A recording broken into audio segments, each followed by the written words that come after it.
વર્ષો પહેલા બારોટ, ભાટ, ચારણ, મેર તથા અન્ય વાર્તા રસિકો પાસેથી સાંભળવા મળેલી વાત હું આજે તમને જણાવવા જઈ રહ્યો છું કે જ્યારે રામ રાવણનું યુદ્ધ થયું ત્યારે તમામ લંકાના લડવૈયાઓ યુદ્ધમાં માર્યા ગયા. ત્યારબાદ રાવણ પોતે ભગવાન રામ સામે યુદ્ધે ચડ્યો અને ભગવાન શ્રી રામે તેમનો પણ વધ કર્યો. રાવણ ધરતી પર ઢળી પડ્યો અને પોતાની જિંદગીના છેલ્લા શ્વાસ લઈ રહ્યો હતો. રાવણ તેના અહંકારના કારણે જીવન મરણ વચ્ચે ઝોલા ખાતો હતો. ત્યારે મંદોદરી આવી અને એ રાવણનું માથું પોતાના ખોળામાં લઈને કલ્પાત કરવા માંડી. આ ઉપરાંત જ્યારે રાવણના છેલ્લા શ્વાસ ચાલી રહ્યા હતા ત્યારે ભગવાન શ્રી રામે લક્ષ્મણને કહ્યું કે હે લક્ષ્મણ, આ ધરતી પરથી એક મહાન વિદ્વાન વ્યક્તિનો આત્મા હવે વિદાય લઈ રહ્યો છે. આવનારા યુગમાં આવો વિદ્વાન અને રાજનીતિજ્ઞ વ્યક્તિ હવે પછી ક્યારેય જન્મ નહીં લે.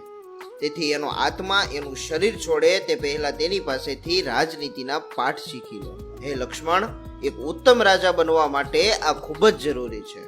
શ્રી રામના કહેવાથી લક્ષ્મણ રાવણ પાસે ગયા. રાવણના માથા પાસે ઊભા રહીને પોતાના આવવાનો હેતુ જણાવ્યો. મૃત્યુશૈયા પર પડેલો રાવણ ખડખડાટ હસવા લાગ્યો કે હે લક્ષ્મણ, જ્ઞાન મેળવવું હોય તો પહેલા મારા પગ પાસે ઊભા રહીને મને પ્રણામ કરો. એક યાચકે પોતાની મર્યાદા ના ભૂલવી જોઈએ. આ સાંભળીને લક્ષ્મણ ધુઆપુઆ થઈ ગયા અને પ્રભુ શ્રી રામ પાસે પાછા આવ્યા અને કહ્યું, હે પ્રભુ, આ અભિમાની મરવા પડ્યો છે પણ એનું અભિમાન છોડતો નથી. એની પાસે મારે રાજનીતિ કેવી રીતે શીખવાની? ભગવાન શ્રી રામ તો બધું જ જાણતા હતા. તેમણે લક્ષ્મણને ઉપદેશ આપીને આવી સુવર્ણ તકનો અમૂલ્ય લાભ લેવા ફરીથી જવાનું કહ્યું.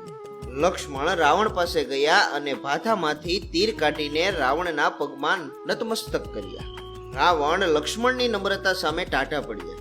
રાવણે લક્ષ્મણને રાજનીતિના પાઠ ભણાવતા કહ્યું, હે લક્ષ્મણ, એક ઉત્તમ રાજ્યકર્તાએ દરેક નાનામાં નાની વ્યક્તિને પણ ક્યારેય તુચ્છ ના સમજવી. અને બીજી વાત એ કે પોતાનાઓથી ક્યારેય વિખવાદ ના કરો, કારણ કે એ દુશ્મન સાથે મળીને આપણા પર ખૂબ જ મોટું સંકટ લાવી શકે છે. તેમજ જો કોઈ સારું કાર્ય કરવાનો વિચાર આવે તો તેનો તાત્કાલિક અમલ કરો. એમાં મુહૂર્ત જોવા ના બેસવું. સારો વિચાર આવો એ જ શુભ ફળની નિશાની છે. આ ઉપરાંત રોગ, વ્યાધિ તથા દુશ્મનોને ક્યારેય સામાન્ય ના સમજવા. જેવા ઉગતા હોય તેવા જ એમને ડામી દેવા. હે લક્ષ્મણ, મારી પાસે હવે વધારે સમય તો નથી, પણ જો હું વધારે જીવ્યો હોત ને તો મારે આ દરિયાના પાણીને ખારામાંથી મીઠા કરવા હતા, જેથી આવનારા સમયમાં લોકોને પીવાના પાણીની સમસ્યા ના રહે. અને યમરાજને બાંધીને હું એને ખૂબ જ મારવા પણ માંગતો હતો, જેથી કોઈ વ્યક્તિની ઈચ્છા વિના યમરાજ ગમે ત્યારે કોઈનો જીવ ના લઈ શકે. હે લક્ષ્મણ, જો મારી પાસે સમય હોત ને તો હું ધરતીથી સ્વર્ગ સુધીની નિસરણી બનાવવા માંગતો હતો, કારણ કે જ્યારે માણસ વૃદ્ધ થાય ત્યારે પોતાની મરજીથી જાતે નિસરણી ચડીને સ્વર્ગમાં જઈ શકે. પરંતુ મેં મારા આ બધા વિચારો જ રહેવા દીધા. એના અમલ માટે કોઈ કોશિશ જ ના કરી. જો તમે મારા આ કહેલા રાજનીતિના ઉપદેશોને ધ્યાનમાં રાખીને કાર્ય કરશો તો તમે એક ઉત્તમ રાજ્યકર્તા બની પ્રજાનો અપાર સ્નેહ મેળવશો. આટલું કહીને રાવણે હંમેશ માટે પોતાની આંખ મીચી દીધી અને લક્ષ્મણ શ્રી રામ પાસે પરત ફર્યા.